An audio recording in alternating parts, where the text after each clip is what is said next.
আসসালামু আলাইকুম, কি অবস্থা সবার, কেমন আছেন গাইস? আপনারা তো সেই বিয়ের দিন তারিখ দেওয়ার পর থেকে ধারাবাহিকভাবে ভিডিওগুলো দেখতেছেন। আজকের দিনটি হলো সবচেয়ে স্পেশাল, কারণ আজকে হলো বিয়ের দিন। তো বিয়ের দিন সকালটা শুরু হয় খিচুড়ির মাধ্যমে। তো সবাই জানেন আর কি আমাদের মুন্সিগঞ্জ কেন এবং মুন্সিগঞ্জের বাইরে যে জেলাগুলো আছে সব জেলা আমার মনে হয় যে বিয়ের দিন সকালে আর কি খিচুড়ি রান্না করে। এই জন্য সকাল সকাল আমি মামাকে বাসায় আয়সা পড়ছি, আয়সা দেখি যে অলরেডি খিচুড়ি বসাই দিয়েছে। অনেক জায়গায় গরুর মাংস দিয়ে রান্না করে, অনেক জায়গায় মুরগির মাংস দিয়ে রান্না করে। যেহেতু সবাই খাবে এই জন্য আর কি মুরগির মাংস দিয়ে রান্না করতেছে, গরুর মাংস সবাই খায় না।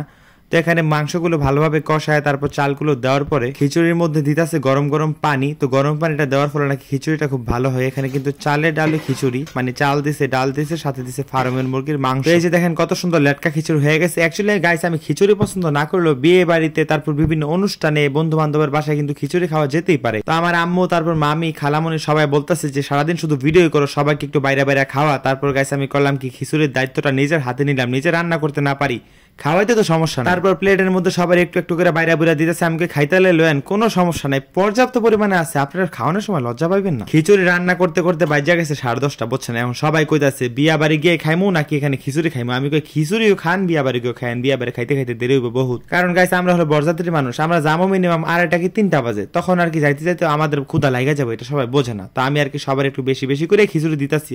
অ্যাকচুয়ালি কম দিয়ে লাভ নেই, প্রচুর পরিমাণে খিচুড়ি আনছে। এখন যদি হেরা ডিফাইড বুড়া না খায় সব খিচুড়ি হয়ে যাবে। আর সবাই কইতাছে একটু মাংস দেখে দিও। আমি মাংস তো আর আমি বানাই দিতে পারুম না, খিচুড়ির মধ্যে যা মাংস আছে আপনাকে হেরে দিতে। তারপর আমি অনেক কষ্ট করে খুঁজা মুজ্জা নিজের জন্য 4-5 পিস মাংস সহ খিচুড়ি বানালাম একটা প্লেটে। বাট এতগুলা বাড়ছে আমি খাইতে পারি না, এই জন্য আর কি একটু কমাই নিয়েছি, যেহেতু বিয়া বাড়ি আর কি ফ্যাট বুড়া খাইতে হইব। তারপর খিচুড়িটা খাইতেছি আর ভাবতেছি না খিচুড়িটা তো মজাই লাগতেছে, ফ্যাট বুড়া খাওয়া যাক। বিয়া বাড়ি যখন খামো তখন দেখা যাবে না, সমস্যা নেই। আর এই যে আপনাকে কইতাছি, এই যে আপনারা যে ভিডিওটা দেখে দেখে জান গা, বুঝছেন? একটা ফলো করে দিলে কি হয় কোন? আমি বিক্রমপুরের একটা ছেলে, এই হিসাবেও তো একটা ফলো দিতে পারেন না?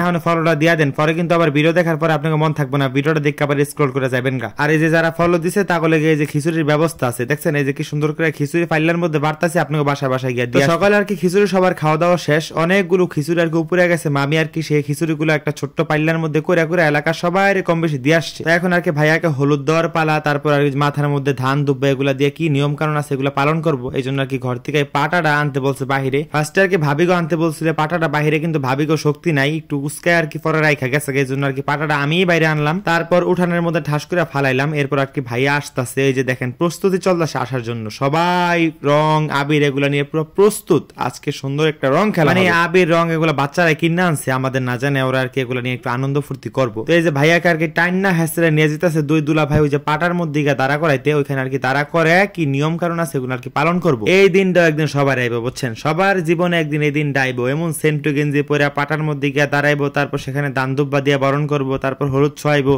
ঠিক আছে? এরকম ভাবে। তো মেহেদি আর আমি সর্বপ্রথমে ভাইয়াকে হলুদ দিতেছি, আর মেহেদির আমি বলতেছি, মেহেদি তোর বিয়ার দিন সকালবেলা আমি 1 কেজি হলুদ তোর গালের মধ্যে ডল্লা দিমু। এখন কথা হইলো যারে হলুদ দিতেছি তার দি কোনো খবর নাই, তিনি কার সাথে জানি কথা বলতেছে, অবশ্য কোনের সাথে কথা বলতেছে, যে তোমার কিভাবে হলুদ দিতেছে আমার একটু বলো না। এখন আমি ভাইয়ারে বলতেছি, ভাইয়া বলা বলি বাদ দেন, আগে নিয়ম কারণটা শেষ করি। আপনারা যে হলুদ দিতেছি আপনার তো কোনো খোঁজ খবরই নেই, আপনি তো একটা কোনো রেসপন্সও করলেন না। এখন আমি মেহেদির কইতেছি, মেহেদি বন্ধু থাইমা গেলি কেন, আর একটু হলুদ দে, চেহারাটা একবার হলুদ করালে হলুদ দিয়া। এখন মেহেদি হলুদ দিয়ে চেহারা হলুদ না করলেও আমি রং দিয়ে সবাইকে রাঙিয়ে দিব। তো আমি এখন 5 রকমের আবির হাতের মধ্যে নিয়ে খুঁজতাছি কাকে দিব। এমন টাইম আর কি মিরপুর থেকে চলে আসছে আমার আরেক ভাই, ওরা মাত্র আসছে মিরপুর থেকে, আর আসছে মধ্যে দিলাম রং দিয়ে পুরো রাঙায়া। ঢাকা শহরে যে বিয়ের রীতি নীতি, যে অনুষ্ঠানের মধ্যে যে মজাগুলা হয় এর থেকে 10 গুণ বেশি মজা হয় গ্রামের বিয়ের অনুষ্ঠানের মধ্যে। সবাই প্রচুর পরিমাণে মজা করে, আত্মীয় স্বজন সবাই একসাথে। এটা আমি আপনাদেরকে বলে কি বোঝাবো, আপনারা তো দেখতে আছেন যে আমরা কি পরিমাণে মজা করতেছি। ঢাকা শহরের কিছু কিছু আত্মীয় স্বজন তারা আর কি গায়ে হলুদের দিন কেউ আসছে, কেউ গায়ে হলুদের আগের দিন আসছে, কেউ আজকে বিয়ের দিন সকালে আসছে।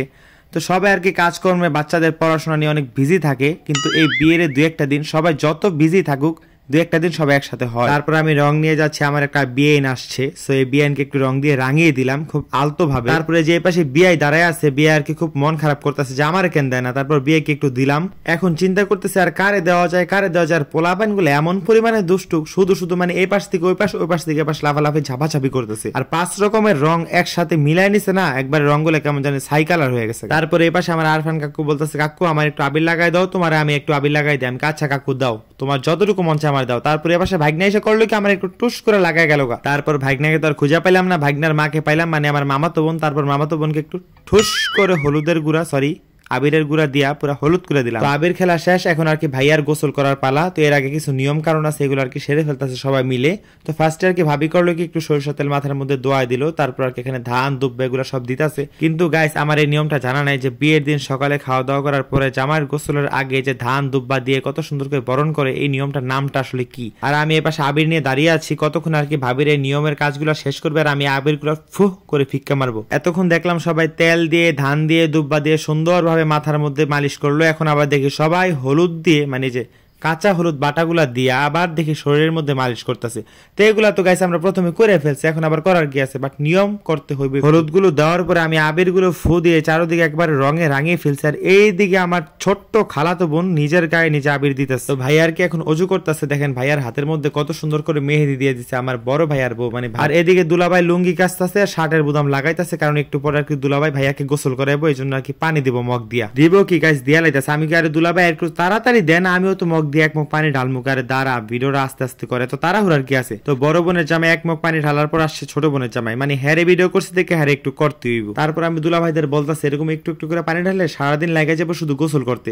তারপর আমি গিয়ে পুরো বালতির পানি ভাইয়ের উপর ঢাইলা দিলাম। ভাইয়া তো পুরো শকড হয়ে গেছে, শীতের সকালে এরকম ঠান্ডা ঠান্ডা পানি। ভাইয়াকে বালতি ভরা পানি দিয়ে তো ক্লিন করলাম, এখন তো নিজেকে একটু ক্লিন করতে হবে। এই জন্য আর কি মেহেদি আমি আর আরফান মিলে চলে যাচ্ছে, আমাদের এখানে একটা দিঘি আছে অনেক বড়। তো মেহেদি আর কি কখন এরকম দিঘির মধ্যে গোসল করে নেই, তো আর কি প্রচুর পরিমাণে টেনশন করতেছে। বাট আমি ওরা বলতেছে আরে বেটা এখানে কিছু হইব না, এখানে কিচ্ছু হইব না, তুই আমার লোক আসিস না, জীবন দিয়া তোর। তারপরে আমার কথা হইন না, প্রচুর পরিমাণে কনফিডেন্স নিয়ে আসছে। আয়সা দেখলো যে না আসলে অনেক সুন্দর একটা দিঘি। তো দেখেন ওর মুখ দেখে বোঝা যাবেন যে দিঘি দেখে কি পরিমাণে খুশি হয়েছে। গুলশানের মেহেদি ভাই এখন মুন্সিগঞ্জ, তাও আবার লুঙ্গি পরে গোসল করবে এমন বড় একটি দিঘির মধ্যে। ব্যাপারটা কিন্তু খুব ইন্টারেস্টিং। মেহেদি আরফান ওরা দুই ভাই কেউই সাঁতার জানে না, বাট ওরা অনেক ইন্টারেস্টেড দিঘিতে গোসল করার জন্য, এই জন্য আর কি নিয়ে আসছি।